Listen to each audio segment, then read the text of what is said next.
কাইফা তাকফুরুনা বিল্লাহি ওয়া কুনতুম আমওয়াতান فأحياكم ثم يميتكم ثم يحييكم ثم إليه ترجعون الله أكبر বলেন আল্লাহ রাব্বুল আলামিন বলেন বান্দারে তুমি কিভাবে আল্লাহ রাব্বুল আলামিনের সাথে নাফরমানি করো কাইফা কিভাবে তুমি তোমার রবের সাথে নাফরমানি করো কুনতুম আমওয়াতান যেখানে তুমি ছিলে মৃত আমি আপনার জন্মের পূর্বে সব মৃত্যু ছিলাম এইটা আজকে বিজ্ঞানসম্মত কথা বলেন ঠিক না বেঠিক এই দুনিয়াতে আসার পূর্বে আমার আপনার কি কোনো অস্তিত্ব ছিল এই দুনিয়ার মানুষ আমার আপনার নাম কি জানতো বলেন আমার আপনার নাম জানতো না পরিচয় জানতো না বিনা অস্তিত্ব থেকে আল্লাহ রাব্বুল আলামিন আমাকে আপনাকে সৃষ্টি করেছেন সেই আল্লাহ বলছেন আমওয়াতান ফাহিয়াকুম তুমি ছিলে বান্দা মৃত আমি আল্লাহ রাব্বুল আলামিন ওই মৃত অবস্থা থেকে তোমাকে জিন্দা করলাম আবার সুম্মা ইউমিতুকুম আবার অবশ্যই একদিন তুমি মৃত্যু বরণ করবে সুম্মা ইলাইহি তুরজাউন তোমার রবের সামনে তোমাকে দাঁড়াইতে হবে আল্লাহু আকবার কে স্মরণ করিয়ে দিচ্ছেন আমাকে আপনাকে বলেন যেহেতু তাফসীরুল কোরআন মাহফিল কথাগুলো তাফসীর আকারে হবে আপনারা একটু ধৈর্য সহকারে বোঝার চেষ্টা করবেন আমি কোন জায়গা থেকে কি আপনাদেরকে বোঝাতে চাই আশা করি শেষ পর্যন্ত যদি ধৈর্য সহকারে শোনেন এই মাহফিলটাই আমাদের নাজাতের জন্য যথেষ্ট হতে পারে ঠিক না বেঠিক বন্ধুরা আমার ভাইয়েরা আমার বাবার আমার চাচারা আমার সেই আল্লাহ তাআলা আমাকে আপনাকে বললেন বান্দারে তুমি ছিলে মৃত ওই মৃত অবস্থা থেকে আমি আল্লাহ তাআলা তোমাকে জিন্দা করলাম জিন্দা করে দুনিয়াতে পাঠালাম তুমি স্মরণ রাখো তুমি জেনে রাখো তুমি মনে রেখো এরপরে অবশ্যই তোমাকে আমি আল্লাহ আবার মৃত্যু দেব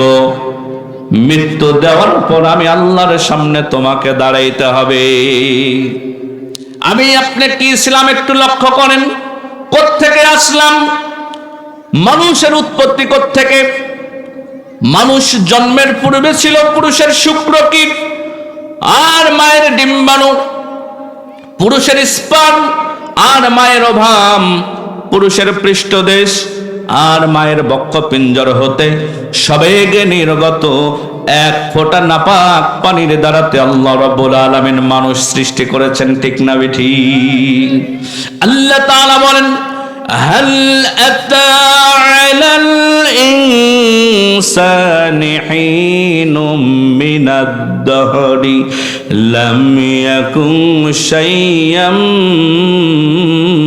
مذكورا বান্দারে তোমার জীবনে কি উল্লেখযোগ্য এমন সময় এসেছিল না তোমার নাম ছিল না পরিচয় ছিল না নাম পরিচয়বিহীন বিনা অস্তিত্ব থেকে আল্লাহ রাব্বুল আলামিন সৃষ্টি করার পর তোমাকে দুনিয়াতে পাঠিয়েছেন ঠিক কি না আল্লাহ বলেন বান্দা তুমি কোথা থেকে এলে কোন জায়গা থেকে এলে ইল্লা খালাকনাকুম মিন তুরাবিন সুম্মা মিন ثم من علقة ثم من مضغة আল্লাহু আকবার বলেন আল্লাহ বলেন আমি আল্লাহ রাব্বুল আলামিন তোমাকে সৃষ্টি করলাম তোমাকে তৈরি করলাম মাটির উপাদান দিয়া পানিটাকে তোমার মার গর্ভের মধ্যে আমি আল্লাহ রাব্বুল আলামিন 40 দিন পর্যন্ত রেখে দিলাম। ওই নাপাক পানিটা তোমার মায়ের গর্ভের মধ্যে 40 দিন ঘোরাফেরা করলো। ওই নাপাক পানিটাকে আমি আল্লাহ তাআলা তোমার মার গর্ভের মধ্যে রক্তপিণ্ডে পরিণত করে দিলাম। ওই রক্তপিণ্ডটাকে আরো 40 দিন পর্যন্ত ঘোরালাম ফেরালাম। আরো 40 দিন পর ওই রক্তপিণ্ডটাকে আমি আল্লাহ তাআলা গোশতে পরিণত করে দিলাম। আর ওই গোশতের টুকরার মধ্যে আমি আল্লাহ রব্বুল আলামিন কুচি কুচি হাড় সেট করে দিয়া, তোমার নাক সেট করে দিয়া, তোমার 2টা চোখ সেট করে দিয়া, হাত সেট করে, পা সেট করে সুন্দর পরিপূর্ণ একজন মানুষ হিসাবে তোমার মার গর্ভের মধ্যে আমি তোমাকে রেখে দিলাম। বলেন সুবহানাল্লাহ, আল্লাহু আকবার বলেন। আমার ভাইরা লক্ষ্য করেন, আমি আপনি কি করে আল্লাহর সাথে নাফরমানি করি, কি করে আল্লাহর সাথে আমি আপনি বেয়াদবি করি। আজান হলেও কি করে আল্লাহকে সিজদা না দিয়ে ঘুমিয়ে থাকি। আলোচনাটা গভীর মনোযোগ দিয়ে শোনেন। আমি আপনি যখন আমার আপনার মায়ের গর্ভের মধ্যে ছিলাম, যে আল্লাহ নাপাক পানিটাকে রক্তে পরিণত করলেন, রক্তের পিণ্ডটাকে গোশতে পরিণত করলেন, আর ওই গোশতের মধ্যে সুন্দর 2টা চোখ সেট করে দিলেন, সুন্দর 2টা কান সেট করে দিলেন, সুন্দর 2টা হাত সেট করে দিলেন, সুন্দর 2টা পা সেট করে দিলেন। আমার আপনার আব্বা অথবা মা, চাচা চাচি, দাদা দাদি, নানা নানি, কেউ কি ওই সময় আল্লাহকে বলেছিল, আয় আল্লাহ আমাদের এই সন্তানটার তুমি 2টা নাকের ফোঁটা দিও, সুন্দর 2টা চোখ দিও, সুন্দর 2টা কান দিও, সুন্দর 2টা হাত দিতে ভুলো না, পাও 2টা দিতে তুমি যেন মিস্টেক করো না। এইরকম কথা কি কেউ বলেছিল বাজান? আর একটু জোরে বলেন না, বলেছিল? আল্লাহ বলেন, বান্দারে বিনা পারমিশনে, বিনা অ্যাপ্লিকেশনে আমি আল্লাহ রাব্বুল আলামিন তোমাকে তোমার মার গর্ভের মধ্যে অত্যন্ত দামি করে পরিপূর্ণ স্ট্রাকচার দিয়া তোমার মার গর্ভের মধ্যে তোমাকে বড় করতে লাগলাম। সুবহানাল্লাহ বলেন। আল্লাহ বলেন, বান্দারে শুধু তোমাকে বড়ই করি নাই, তুমি কি খাবে? তোমার মার গর্ভের মধ্যে সেই চিন্তা দুনিয়ার কোনো মানুষ করে নাই, কোনো ডাক্তার করে নাই, কোনো ইঞ্জিনিয়ার করে নাই। আমি আল্লাহ চিন্তা করেছি। তোমার মার নারীর সঙ্গে আমি আল্লাহ তোমার নাভির একটা তারের সংযোগ স্থাপন করে দিলাম। মুখের সাথে খাওয়াই নাই, মুখ দিয়ে খাওয়াই নাই। এজন্যই মুখ দিয়ে খাওয়ালে মুখটা তোমার ওই মার পেটের মধ্যে নাপাকি লেগে নাপাক হয়ে যেতে পারে। কেননা ওই নাপাক মুখ দেয়া তুমি আমি আল্লাহর গোলামি করবে, আমি আল্লাহর তাসবিহ করবে, এইটা আমি আল্লাহ চাই না। এই জন্য তোমার জবানটাকে আমি আল্লাহ পবিত্র রেখে দিলাম। আর সুন্দর করে তোমার মার একটা তারের সাথে তোমার নাভির তারের সংযোগ স্থাপন করে দিলাম। তোমার মা যেটা খাবে ওই খাবারের একটা অংশ তোমার পেটের মধ্যে এমনিতেই চলে যাবে, আর এভাবেই তুমি বড় হতে থাকবে। বলেন সুবহানাল্লাহ, আল্লাহু আকবার বলেন। চিন্তা করে দেখেছেন কখনো? আমার ভাইয়েরা, বাবাজিরা, আল্লাহ রাব্বুল আলামিন বলছেন, ও বান্দা তোমাকে আমি সৃষ্টি করে কোন জায়গাতে রাখলাম? ফি করারিম মাকিন। কোথায় রাখলাম? এমন একটা জায়গায় রাখলাম যে জায়গাটা অত্যন্ত সুরক্ষিত, অতি সুরক্ষিত, অত্যন্ত দামি। বলেন সুবহানাল্লাহ। প্রিয় ভাইয়েরা আমার, আপনারা বলেন তো, আল্লাহর আসমানের নিচে জমিনের উপরে মায়ের পেটের চাইতে দামি সুরক্ষিত জায়গার একটাও আছে বাজান? বলেন না, আছে নাকি? যারা বললেন না তাদের ভিতরে সন্দেহ আছে নাকি? মায়ের পেটের চাইতে কি সুরক্ষিত জায়গা থাকতে পারে? আল্লাহ বলেন, বান্দা এমন সুরক্ষিত জায়গায় রাখলাম, ফি করারিম মাকিন, যেই জায়গাতে কোনো ধুলাবালি প্রবেশ করতে পারবে না, কোনো জার্ম প্রবেশ করতে পারবে না, কোনো ময়লা প্রবেশ করতে পারবে না। আল্লাহু আকবার। যদি ময়লা প্রবেশ করে, ময়লাওয়ালা জায়গাতে তোমাকে যদি আমি আল্লাহ রাখি, তোমার নাক দিয়া কান দিয়া ধুলা বালি গেলে তুমি ছোট মানুষ, তোমার রোগ প্রতিরোধ ক্ষমতা কম, তুমি মারা যাবে। এই জন্য তোমার মার পেটের মধ্যে আমি আল্লাহ রাব্বুল আলামিন তোমাকে রেখে দিলাম। এরপরে তোমার মার পেটের মধ্যে তোমাকে 10 মাস 2 দিন বড় করে দুনিয়াতে আনলাম। বান্দারে শুধু কি তাই, তুমি দুনিয়াতে আসার পর শক্ত কোনো খাবার খেতে পারবে না, শক্ত কোনো খাবার তুমি চিবাতে পারবে না। এই জন্য তুমি তোমার মার গর্ভে থাকা অবস্থায় আমি তোমার মার বুকের মধ্যে, যাতে করে তুমি 2.5 বছর দুধ পান করতে পারো, এইরকম খাবার তোমার মার বুকের মধ্যে রিজার্ভ করে রেখেছি। বলেন সুবহানাল্লাহ, আল্লাহু আকবার। ভাইয়ের আমার, ওই আল্লাহর, ওই মালিকের সিজদা দিয়ে আমি আপনি শুকরিয়া আদায় করা শেষ করতে পারবো? ভাই বলেন।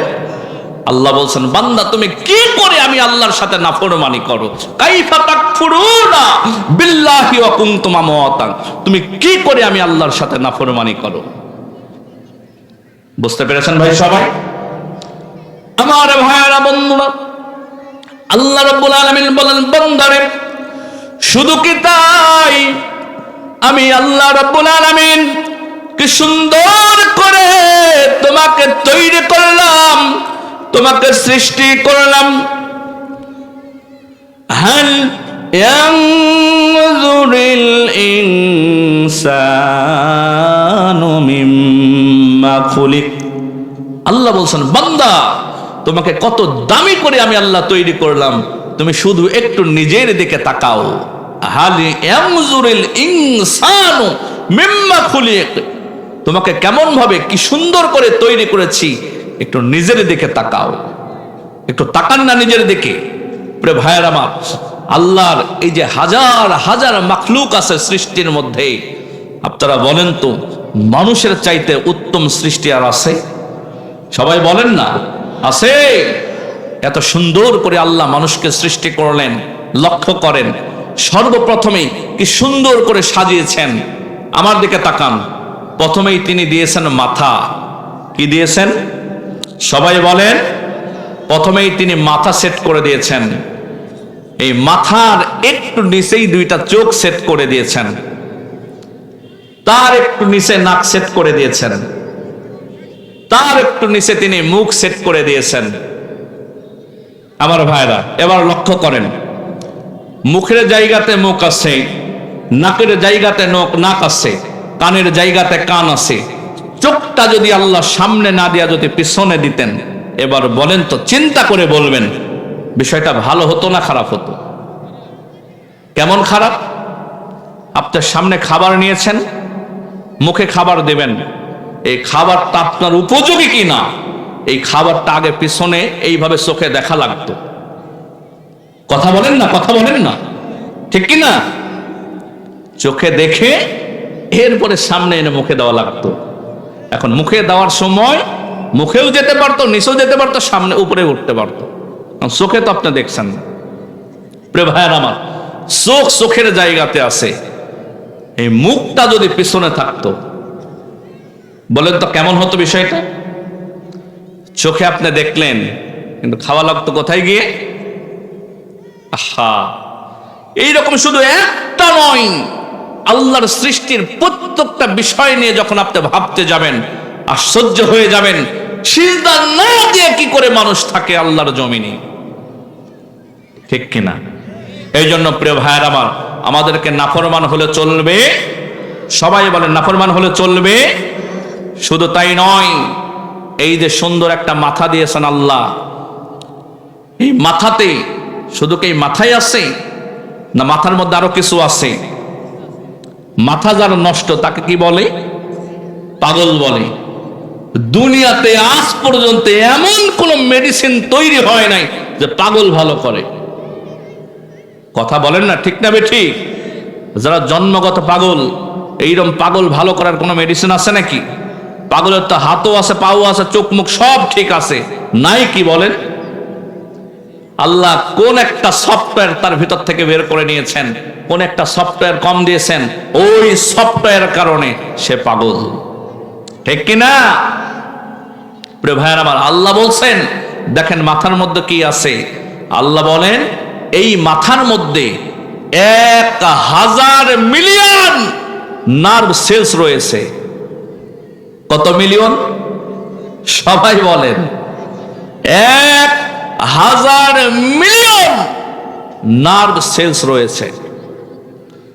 তার মধ্যে আছে আবার নার্ভ ফাইবার, সূক্ষ্ম সূক্ষ্ম সুতা। এই মস্তিষ্ক থেকে শুরু করে পায়ের তালু পর্যন্ত গোটা বডিতেই নার্ভ ফাইবার দিয়ে ছড়ানো আছে। বান্দা মাথার ভিতরে 1000 মিলিয়ন নার্ভ সেলস দিলেন। আল্লাহ বলেন বান্দা শুধু এইটাই নয়, তুমি তার থেকে একটু নিচে নেমে আসো। এই যে 2টা চোখ দিলাম, জন্ম যেদিন হয়েছে সেই দিন থেকে মৃত্যু পর্যন্ত তুমি কত কি দেখেছো। চোখটা শুধু বন্ধ করবে, বন্ধ করার সাথে সাথে তোমার চোখের সামনে সব ভেসে আসে। ঠিক কিনা? সব ভেসে আসে। বান্দারে তোমার চোখে এত কিছু সেভ থাকলো কি করে? আল্লাহ বলেন ও বান্দা আমি তোমার চোখের মধ্যে 130 মিলিয়ন লাইট সেক্টর গ্রহণযোগ্যতা মেশিন সেট করে দিয়েছি। বলেন সুবহানাল্লাহ। কোন বান্দা যখন লক্ষ্য করেন একটা সাপ দেখলাম, এই যে 1000 মিলিয়ন নার্ভ সেলস নিয়ে বসে রয়েছে মস্তিষ্ক। মস্তিষ্ক চোখ দেখা মাত্রই ঘন্টায় 70 মাইল বেগে মস্তিষ্কে খবর জানান দিয়ে দেয়। মস্তিষ্ক সাথে সাথে হাতের কাছে ইনফর্ম করে এখানে যে নার্ভটা লাগানো আছে এই মুহূর্তেই লাঠি নিতে হবে, লাঠি নিয়ে সাপটাকে মারতে হবে। পৃথিবীর কোনো ডাক্তার, পৃথিবীর কোনো ইঞ্জিনিয়ার এইভাবে চোখের সাথে শুরু করে না, চোখের সাথে থেকে মস্তিষ্ক, মস্তিষ্ক থেকে কান, কান থেকে হাত, হাত থেকে পা, প্রত্যেকটা বডির সাথে সুন্দর করে এই যে সংযোগ স্থাপন পৃথিবীর কোনো ডাক্তার পারবে না, কোনো ইঞ্জিনিয়ার পারবে না। একমাত্র সবে মাত্র কেবলমাত্র এইটা যিনি সৃষ্টি করতে পারেন, আপনারা বলেন তো দেখি তার নাম কি? সেই আল্লাহকে একবার মহব্বতে ডাকেন আল্লাহ, আর একবার বলেন আল্লাহ, আর একবার বলেন আল্লাহ। আল্লাহ রাব্বুল আলামিন তার শুকরগুজার বান্দাদের কাতারে আমাদেরকে কবুল করে নিক। বলেন না আমিন? আর একবার বলেন আমিন। আমার ভাইরা শুধু এখানেই শেষ নয়। আল্লাহ বলেন ও বান্দা আমি তোমার মুখের মধ্যে সুন্দর একটা জিহ্বা দিলাম। এই জিহ্বা দ্বারাতে তুমি কি করো? তুমি গরু খাও, মহিষ খাও, গরুর গোস্ত, মহিষের গোস্ত, খাসির গোস্ত, ভেড়ার গোস্ত, দুম্বার গোস্ত, উটের গোস্ত। শুধু তাই নয়, তুমি আপেল খাও, কমলা খাও, বেদানা খাও। এক একটার স্বাদ তোমার কাছে এক এক রকম লাগে।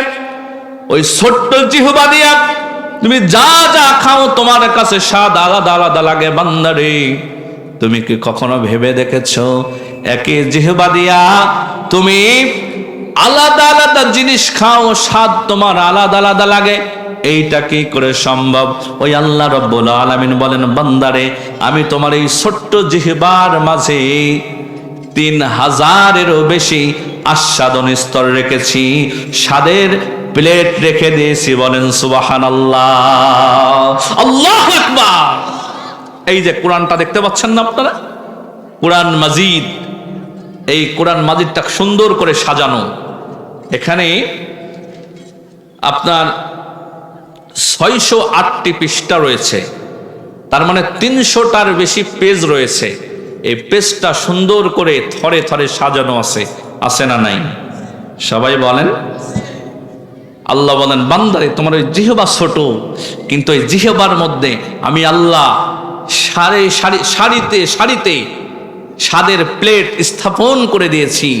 তুমি আমি আল্লাহর দেওয়া নিয়ামত খাবে, আপেলের স্বাদ একরকম পাবে, কমলার স্বাদ একরকম পাবে, বেদানার স্বাদ একরকম পাবে, গরুর গোস্ত, মহিষের গোস্ত, উটের গোস্ত, এক একটার স্বাদ তুমি এক এক রকম পাবে। তুমি বান্দা, আমি আল্লাহর এই নিয়ামত গুলো খাবে, আর নিয়ামত খাওয়ার পর আমি আল্লাহর শুকরিয়া আদায় করবে, সিজদা দিবে, যার কারণে আমি আল্লাহ তোমাকে এত সুন্দর করে, সূক্ষ্ম করে, দামি করে সৃষ্টি করে দিলাম। বলেন সুবহানাল্লাহ। প্রিয় ভাইয়ের আমার, পৃথিবীর কোন মানুষের পক্ষে সম্ভব বলেন? এবার আসেন, আল্লাহ তাআলা আমাকে আপনাকে এত দামি করে সৃষ্টি করলেন, সেই আল্লাহ কি এর বিনিময়ে আমার আপনার কারো কাছে কোন প্রকারের বিল চেয়েছেন? সবাই বলে না, যারা কথা বলেন নাই তাদের কাছে মনে হয় বিল চাওয়া হয়েছে। আল্লাহকে বিল চেয়েছেন? এবার আসেন, একটা চোখ আপনার নষ্ট হয়ে গেছে, এই চোখটা স্থাপন করতে যান হসপিটালে, এটা চোখের দাম কত? চোখের দাম কত?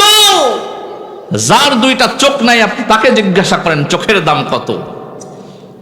যার দুইটা চোখ নাই ওই ব্যক্তিকে আপনি জিজ্ঞাসা করেন।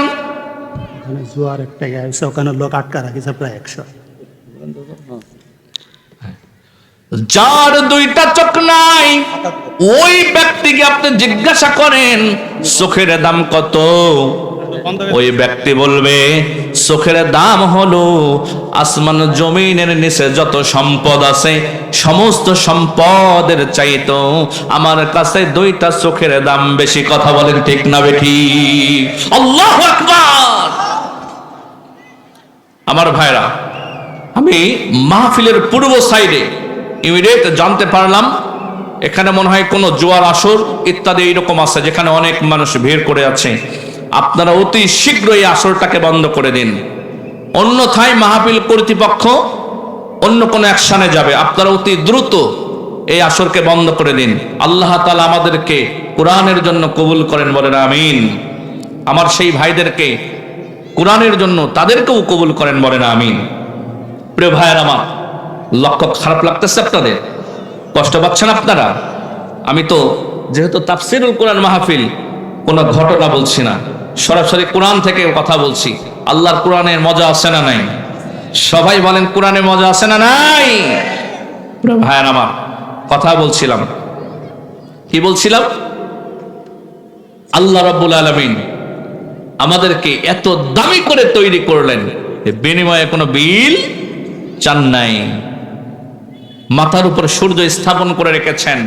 আপনি গোসল করার পরে শীতের দিনে যদি সূর্য না ওঠে তখন বোঝা যায় সূর্যের দাম কত, ঠিক কিনা? এই সূর্য দিয়ে মাঠে ফসল ফলাই, রোদে গা শুকাই, সূর্যের দ্বারাতে আমি আপনি কাপড় শুকাই। যদি এইরকম হতো, আল্লাহ রাব্বুল আলামিন যদি জিবরাইল আলাইহিস সালামকে বলতেন, জিবরাইল রে, আমার বান্দার এই সূর্যের আলো দিয়া ফসল ফলিয়েছে, এই মাসে বিদ্যুৎ বিলের মতো যদি বিলের কাগজ আসতো, আর যদি বলতে এই মাসে বান্দার জমির বিল, ফসল ফলানো বিল হয়েছে 10,000, রোদে গা শুকিয়েছে বিল হয়েছে 5,000, কাপড় শুকিয়েছে বিল 2,000, এইরকম ভাবে প্রত্যেকটা বিল যদি তিনি আদায় করে যদি এইরকম একটা বিলের কাগজ ধরিয়ে দিতেন, আল্লাহ রাব্বুল আলামিন যদি আরো বলতেন তোমার ফুসফুস, লাংস, কিডনি, তোমার 2টা চোখ দান করেছি, 2টা হাত দান করেছি, 2টা পা দান করেছি, এর বিল এত এত হয়েছে। আপনারা বলেন তো দেখি, ওই আল্লাহ রাব্বুল আলামিনকে বিল দিয়ে কে দুনিয়াতে বেঁচে থাকার উপায় ছিল নাকি ভাই? বেঁচে থাকার উপায় আছে? বেঁচে থাকার উপায় নেই। আল্লাহ বলছেন, বান্দারে বিল তোমার লাগবে না, আমি আল্লাহ এমনিতেই তোমাকে কোটি কোটি টাকার সম্পদ দিয়ে তৈরি করলাম। কারণ একটাই, দুনিয়াতে আসার পর বান্দারে তুমি অন্য কারো নয়, সবে মাত্র কেবলমাত্র আমি আল্লাহর গোলামি করবে, আল্লাহর দাসত্ব করবে। যেমন ভাবে তুমি তোমার মার মাতৃগর্ভে ছিলে, তোমার মার মাতৃগর্ভে থাকা অবস্থায় আমি আল্লাহ রাব্বুল আলামিন তোমাকে খাওয়াইছি, ওই পেটের মধ্যে ছোট্ট থেকে তোমাকে বড় করেছি, ওই আমি আল্লাহ এখনো আছি, আমি আল্লাহ এখনো তোমাকে খাওয়াইতে পারি। তোমার দুনিয়ার কোনো নেতার পিছনে নয়, কোনো নেত্রীর পিছনে নয়, কোন খাজা বাবা গাজা বাবা ল্যাংটা বাবার পিছনে নয়। বান্দারে তোমার কিসের অভাব? তুমি রাতের গভীর অন্ধকারে উঠে ঠান্ডা পানি দিয়ে ওযু করে সিজদায় লুটে আমি আল্লাহর কাছে তুমি চাইতে যদি ঠিকঠাক মতো পারো, তোমার যত অভাব আমি আল্লাহ রাব্বুল আলামিন আসমান থেকে পূরণ করার জন্য এখনো অপেক্ষায় আছি। বলেন সুবহানাল্লাহ। এই বিশ্বাস আমাদের ভিতর আছে নাকি ভাই? আছে। এই বিশ্বাস আমাদের ভিতর থাকতে হবে। এই বিশ্বাস আবার অনেকের ভিতর নাই। অনেকের ভিতরে এই বিশ্বাস নাই, যার কারণে নেতার পিছনে দৌড়ায় রিলিফের চালের জন্য, নেত্রীর পিছনে দৌড়ায় 10 কেজি গমের জন্য। তুমি যেই নেত্রীর পিছনে দৌড়াও ওই নেত্রী কার পিছনে দৌড়ায়? কথা বলেন, ওই নেত্রী কার মুখাপেক্ষী? অতএব কোন নেতার পেছনে নয়, নেত্রীর পেছনে নয়, কোন ব্যক্তির পেছনে নয়, সরাসরি সাহায্য চাইবেন কার কাছে? আল্লাহর কাছে চাইতে কোনো মাধ্যম লাগে না। অনেক খাজা বাবা গাজা বাবা ল্যাংটা বাবা বলে এইটা আমাদের মাঝি, নৌকার মাঝি। ও হে লালসান নৌকার মাঝি আমায় করিও পার, এইরকম গান আমাদের মধ্যে আছে না নাই? আমি পাপী গুনাহগার বান্দা দয়াল, আমি পাপী গুনাহগার বান্দা দয়াল, কেমনে হব রে পার? ও হে লালসান নৌকার মাঝি আমায় করিও পার। সুবহানাল্লাহ কোন? হাই হাই হাই কয় সুবহানাল্লাহ রে। যদি লালসান যদি নৌকার মাঝি হয় আর লালসানে যদি পার করতে বলেন, এই জায়গা যদি সুবহানাল্লাহ হয় তাহলে নাউজুবিল্লাহ কোথায় রে ভাই? আমাদেরকে পার করবেন কে? সবাই বলেন পার করবেন কে? সরাসরি সেই আল্লাহর কাছে চান। আল্লাহর কাছে চাইলে আল্লাহ খুশি হন না বেজার হন? সবাই বলেন আল্লাহর কাছে চাইলে, দুনিয়ার মানুষের কাছে চাইলে দুনিয়ার মানুষ বেজার হন, কিন্তু আল্লাহর কাছে চাইলে আল্লাহ তাআলা খুশি হন। বলেন সুবহানাল্লাহ। যত ইচ্ছা তত চাবেন। আল্লাহ বলেন বান্দারে ওই রাতের অন্ধকারে গভীর রজনীতে দুনিয়া পৃথিবীর সমস্ত কলকারখানাগুলো যখন বন্ধ হয়ে যায়, অফিস আদালতগুলো যখন তালা ঝুলে যায়, দুনিয়ার মানুষ যখন ঘুমায়, তখন আমি আল্লাহ রাব্বুল আলামিন তো ঘুমাই না। আল্লাহু লা ইলাহা ইল্লা হুয়াল হাইয়ুল কাইয়্যুম লা তা'খুযুহু সিনাতুন ওয়ালা নাওম। আল্লাহু আকবার। আমি আল্লাহর নিদ্রা নাই, তন্দ্রা নাই, তন্দ্রাও নাই, নিদ্রাও নাই। বান্দারে দুনিয়ার মানুষ যখন ঘুমায়, ওই ঘুম থেকে জাগ্রত হয়ে তুমি ওযু করে 2 রাকাত নামাজ পড়ে তোমার যত অভাব আমি আল্লাহর কাছে বলো, বান্দারে তোমার যতই অভাব হোক না কেন আমি আল্লাহ রাব্বুল আলামিন তোমার সব অভাবকে মোচন করে দিয়া, তোমার যত চাহিদা আছে তোমার সমস্ত চাহিদাকে পূরণ করে দিয়া আমি আল্লাহ রাব্বুল আলামিন তোমার কলিজাকে ঠান্ডা করে দেব। বলেন সুবহানাল্লাহ। আমার ভাইরা, এই জন্য আমি আপনি চাইবো কার কাছে? আমি আপনি সব সময় সদা সর্বদা আমার মালিকের কাছে চাইব। রাজি আছেন তো ইনশাআল্লাহ? যখন আমি আপনি আল্লাহকে বাদ দিয়ে অন্য কারো উপাসনা করি, অন্য কারো গোলামি করি, অন্য কারো কাছে চাই, তখন আল্লাহ খুশি হন না বেজার হন? আল্লাহ রে ডাকরে বান্দায় আল্লাহ বলে ডাক, ও তারে ডাকতে পারলে তোর জীবনের গুনাহ হবে মাফ, ও তারে ডাকতে পারলে তোর জীবনের গুনাহ হবে মাফ। আল্লাহ রে ডাকরে বান্দায় আল্লাহ বলে ডাক, যখন তোমার কেউ ছিল না তখন ছিলাম আমি, এখন তোমার সব হয়েছে পর হয়েছি আমি, বান্দা পর হয়েছি আমি। ও আবার যখন তোমার কেউ ছিল না, যখন তোমার কেউ রবে না, রবেন মাওলা পাক, আল্লাহ রে ডাকরে বান্দায় আল্লাহ বলে না লা ইলাহা ইল্লাল্লাহ জোরে লা